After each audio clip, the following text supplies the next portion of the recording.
Jim Jonyo, good evening. Good evening welcome to KUTV. Thank you so much. All right, let's get right into this topic substantively on the housing levy. How would you define this housing levy thing from your own point of view? I understand much has been said about it, but from your side as an economist, what would you have to say about it? Well, thank you for the opportunity. So, housing levy, it's a bit confusing. Let us be honest, because you find that it's a situation whereby Kenyans are asking themselves, are we being taxed or are we saving? Like, you see, they're being told that the employer is supposed to pay the 3%, and the employee as well is supposed to pay the 3%. And just yesterday, Honorable Kimani Chungwa said that in case you don't need a house, it means that you must pay it, but then you will be given this money back with the interest rate. So the question is it a tax or is it a saving plan? If it is a saving plan, why must you coerce people to do that, to partake to that? Like, if it is a tax, we expect that you must coerce people to partake of it. But then if it is a saving, then you should now let it be like a free, something that someone who wishes to do so can do so. But again, the normal discussion has taken the stage that, you see, for example, we have got SACCOs, we have got teacher SACCO, like people who have been saving to build a house once they retire. So this particular bill, it doesn't include, it is not flexible enough to work for this particular economy, because it is, for example, one has been saving to buy a house, then again, this saving is being deducted from his or her salary. Then again, you want this person to deduct again 3% for the same project that he has been pursuing for over 10 years since he got employed. So this thing is kind of confusing, and it is clear to say that the housing bill, actually we call it the Housing Development Finance and Fund, actually. It doesn't go well with Kenyan situation at the moment, because you see, we are also struggling with the current economy, with the current living standard, which is very difficult. So why should you deduct the 3%? Like, you want to coerce, like you want to force someone to do so without his or the will to do that. There is no will to do that. So I think the government should just come out clear and say, this thing is going to be a tax or this thing is going to be a saving, so that Kenyans should know. If it is a saving, then let us choose. If it is a tax, then tell us how we can do it in a way that it can make sense to everyone from the bottom to up. Because you see, it only covers the class that is earning. And how about that person who is there selling bogus? How will you account for that particular person when it comes to affordable housing? Is the government playing a trick? Are they playing a trick? Like, you see, it's all confusing.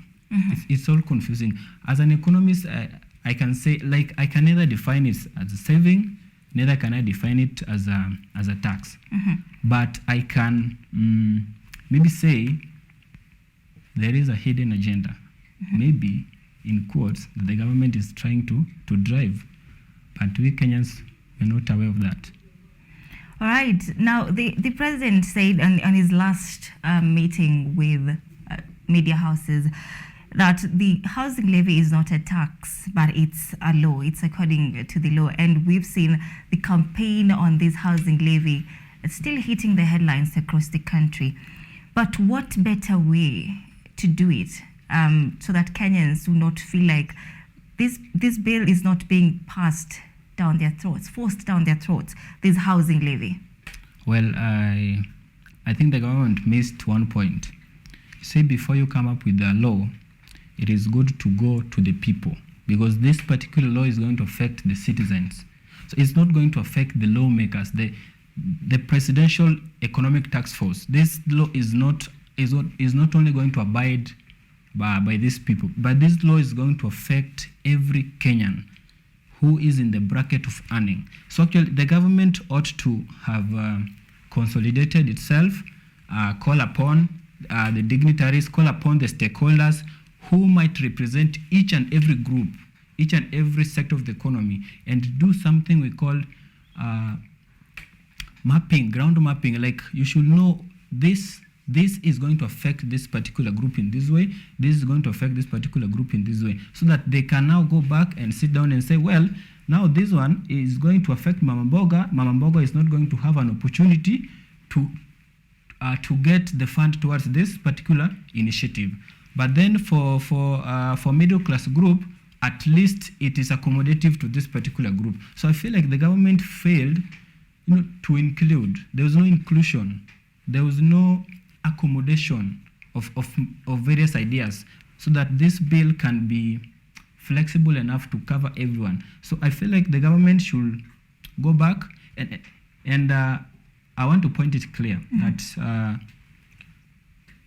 when this bill is going to be presented to the parliament and it's going to be debated upon, I want to urge the members of parliament, honorables, that you should not just support this particular bill because you are affiliated to a particular party or you are aligned with the government, but you should come out sober because you are a representative of the people.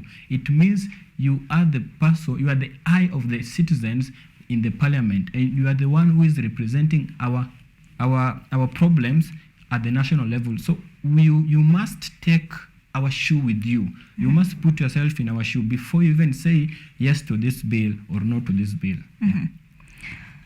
Well, you've mentioned something about this housing levy affecting the bracket of those that are earning, but the president's goal, the government's goal rather, is to help the less fortunate, and he says that this bracket of people that are earning more are going to be taxed in order to help create job opportunities for these people that are less fortunate in the country. How is that going to be possible from your point of view as an economist now? Well, it is clear it is not going to help. Because you see, if you've gone through the Finance Bill 2023, there are various contradictions that the government has brought to attention. You see, there is this thing, there is this bill called turnover tax. Turnover tax it's a tax whereby as a business owner will pay 3% of gross sales, not profit. Imagine you're doing a business, you sell everything, before you cater for expenses, then you have to pay the tax. Why should the government say, well, we want you to pay the 3% after you've deducted all the expenses? And then they say that for any gross sales between 1 million to 50 million must pay 3%. Let me ask you a question. The government is saying that they want to support the small, medium, and the small, medium enterprises. The gross sales between 1 million to 50 million, that constitute of this particular group, the SMEs.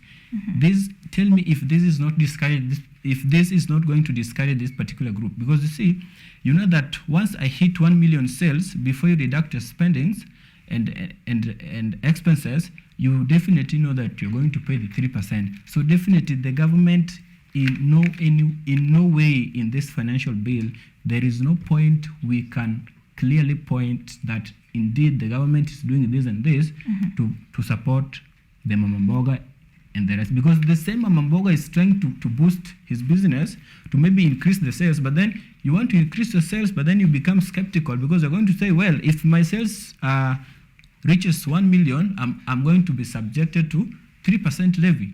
Why? So business people become skeptical, right? So it doesn't make sense at all as far as whatever they promised during their campaigns and such sorts of things. So I don't reject the bill. As economists, we don't reject, but we don't agree with it. It means it can be amended. So we call upon the president and the economic task force to sit through the bill again and amend it. Whatever was proposed that is actually going to derail our economy, why should we delete it? Why should not delete it actually? So we call upon re-amendment of this particular bill. It is a bill, yes, because it is amended, and it is not allowed because it has not been passed. So we're still hopeful that it can be amended and it can accommodate everyone in the country. So I feel like there are many areas that the government is actually failing in this particular bill. And if you give me another chance, I can maybe mention some. Should I go ahead? Yeah, sure. Yeah. So we bring in the issue of 16% VAT on petroleum products, right? Yeah. Right now from work, I was from work along Ngong Road, and I boarded a matatu. And the first thing I met was a notice. Dear customers, we are sorry, but we're going to increase the prices by this amount because the fuel has been increasing continuously. This is against the government deal. Remember last few weeks ago, the government entered into a deal. We call it G2G, government to government deal with Saudi Arabia and United Arab Emirates. Yeah. And the deal was to import fuel on credit. Do you know the main reason why the government opted for Saudi Arabia and United Arab Emirates? It's because the dollar, the currency was trading below the dollar. That is one. Second was to cushion the economy as far as energy is concerned, because you see, everything depends on energy. Every economy must depend on energy. So the government wanted to increase the supply of energy in the country. That is fuel. You see, if there is enough fuel in the country, it means it will be cheap. If the fuel is cheap, the mama mboga, the woman who is doing the farming, who is doing his banana, he can cheaply transport the product from the farm to the retail, to the wholesale, to the consumer. It will be cheap. The expenses will be minimized as compared to when the price of fuel is very high. Because one, you want to do your farming, maybe you're doing banana, you're growing banana for sales, and the price of fuel is very high, right? And you want to transport your banana to the market. You have to hire a transporter, right? The transporter will accommodate the increase in fuel. If he used to charge you like maybe 1,000 to the market and the fuel increase, he will charge you now maybe 1,200 shillings. And trust me, this one is going to discourage both the channels from the farmer to the consumer. Because you see, the farmer is going to spend more, the transporter is going to spend more. So all of this one is going to be brought to the consumer, because the farmer is going to increase the price of the banana, right? Because the transporter had already increased the price of transportation. Then this is going to be channeled to the consumer, meaning the final consumer is going to buy this particular banana at a higher price, right? So why am I saying that the 16% is actually contradicting the government? The government promised us a cheaper cost of life, right? Then the same government is now putting a levy of double, actually it is double, from 8 to 16 petroleum products. This one means the production is going to increase, the production cost is going to increase, and at no point will you find a producer suffering because the tax has been increased. Let me tell you, if you never knew that. A producer who is producing maybe, let's take for example, a simple thing like maybe bags, right? Because the cost of producing the bags has increased because it's using the energy whose price was hiked, right? The producer will increase the price of the bag. This price of the bag, it means the consumer is going to buy it at a higher price, right? This one means the tax burden has been transferred to the consumer. So in all of this, is the consumer who is going to suffer.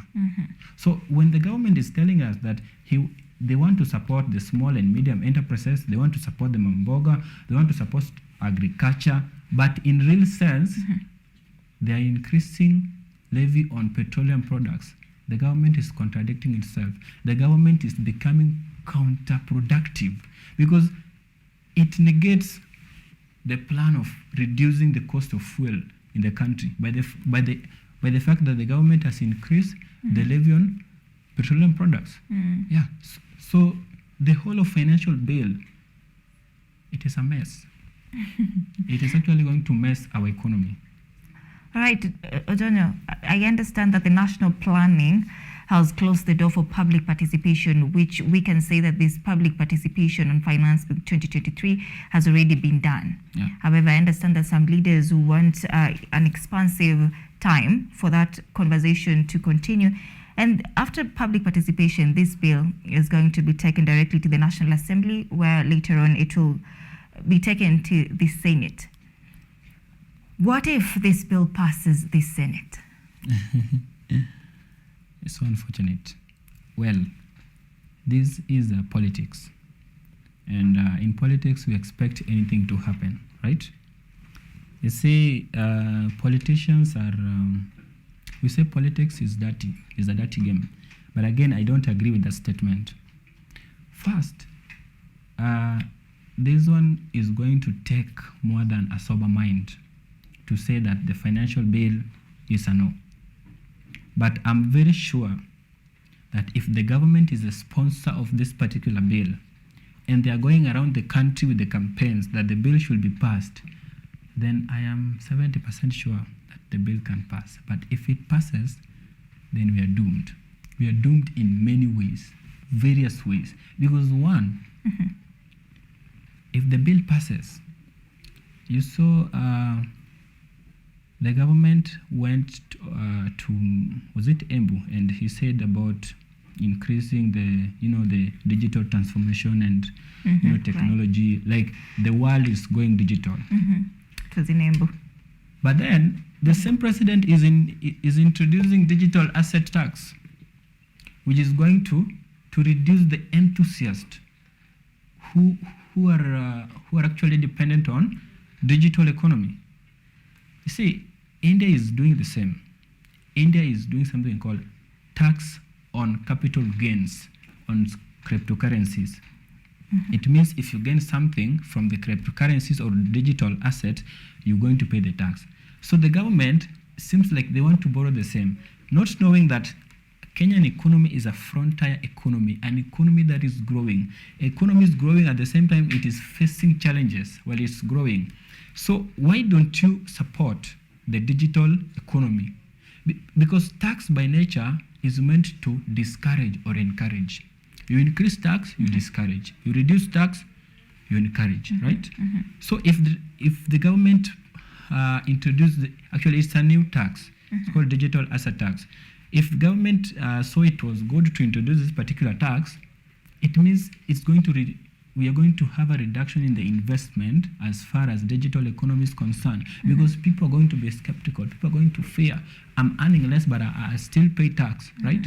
So they will be like, there is no gain from this particular thing. Because for you to access the internet, for you to access the digital economy, you must spend. You must ensure that you are connected to the internet, and all these are expenses. When you are told to again to deduct part of it, you will feel discouraged, right? So there is no point that when this financial bill is going to pass, there is no point of celebration at all in this country. And we must accept the fact that taxes are meant to discourage. If you increase tax, you are discouraging something. Why don't the government realize the particular goods? You see in economics, you have something called inelastic goods. Inelastic goods, these are goods whose demand will always be there, whether the price increase, right? Then these are basic goods.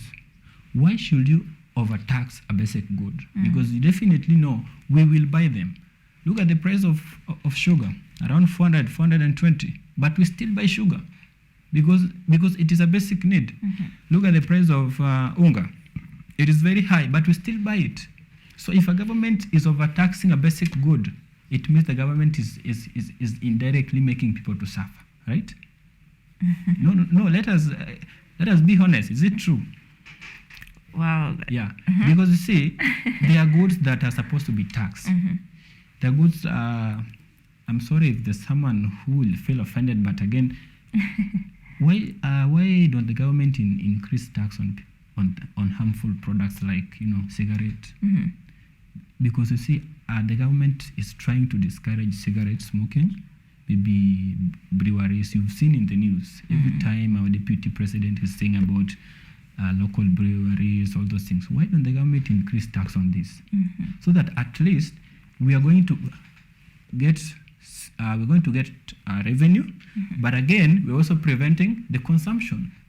Why must you tax something that it is basic, right? Then again, the finance bill tied with the what we call a budget policy statement as at February 2023, the projections are unrealistic. You see, the projection for this year is the expenditure is supposed to be 3.6 trillion. 3.6 trillion. The government want to finance this. For you to finance 3.6 trillion from the previous budget, it was 3.3 trillion. It means the government must look for sources of this particular fund. And this is why the government is resorting to overtaxing, right? So if 3.6 trillion and yet the KRA is only capable of collecting maybe 2.5 trillion, so it means 3.6 minus 2.5, that is around 1.1 trillion. That is now what we call the deficit. This particular deficit, how is it going to be funded? The government is still going to resort to borrowing because our private sector is weak. So the government is telling us they don't want to borrow. That is one. They're increasing the spending. That is two. They're two contradicting things. You are increasing your expenditure while your revenue is less than your expenditure. In economics, when a revenue is less than expenditure, we call it budget deficit. But when the revenue is greater than the budget spending, we call it budget surplus, right? So in our scenario in Kenya, we always have budget deficit. It means we always lack something to help us achieve our goals, right? So the government has projected a 3.6 trillion budget that is set to be read on the month of July. Ojana, allow me to ask you this. There's somebody, Moses Mushiri, is asking, how do we cover the 200,000 housing units? He says, how do we motivate supply? Is it the idea that is wrong, or is it a question of we don't trust the government to implement this? Well, the last statement is not true, because we cannot base trust on economy. Economy doesn't run on trust. You might trust someone until they deliver nothing. So one, the issue is the supply. That is one thing. And the government must come up with the necessary measures to ensure that everything is well catered for and accommodated within their bill. The government rolled down, immediately they took power, they rolled down something called affordable housing, right? And the affordable housing was being done on particular regions of the country. It was not being done everywhere. The government was pinpointing, I don't know the formula they were using, but then it was not done on a standard way. They had their own choices. So instead of maybe having this thing of house levy and whatever, I think the better option is not the best, but the better. Why don't the government just decide to build houses in every sub-county? We have houses in every sub-county. If indeed you want to support the initiative of affordable housing, why must you force people to maybe pay for the maybe levy and they don't want to pay for it? Why just build houses in every sub-county? Maybe if you decide you want to build maybe, I don't know the number I can use, but again, let's just take 1,000 houses per sub-county. This one will solve a lot of housing problems. And Moses, I think Moses is my, we were in the same school. He's still a student at the University of Nairobi. And one thing I know, we have a problem with the supply in our country. The moment the supply is less than the demand, you definitely know there will be high cost, or rather the high price. So if you supply less and you demand more, there's a problem, because we need to have a balance between supply and the demand. Yeah, I think that is the extent to which I can answer that particular question. All right, Jim Jr. Saddens me that we have to stop at this point. My director is telling me we are working on borrowed time. We do appreciate your time, and are looking forward to hosting you once again another time. Thank you so much for All your right. time as well. We're taking a very short break.